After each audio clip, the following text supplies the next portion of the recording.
जबलपूर भेड़ाघाट जलपरिक्रमा जीवनातला एक अतिशय आनंद आणि सप्तनद्यांमधली नर्मदा ही एक नदी आहे आणि तिचा आशीर्वाद घेण्यासाठी जलपरिक्रमा केली जाते। अध्यात्मामध्ये जलपरिक्रमेला आणि गोदा दर्शनाला, नर्मदा दर्शनाला, सप्तनद्यांच्या दर्शनाला खूप महत्त्व आहे।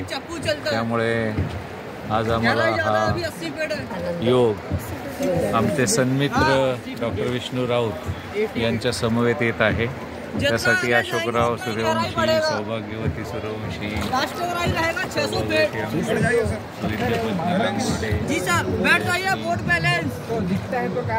राऊत यांच्या समवेत हा योग चालू झालेला आहे।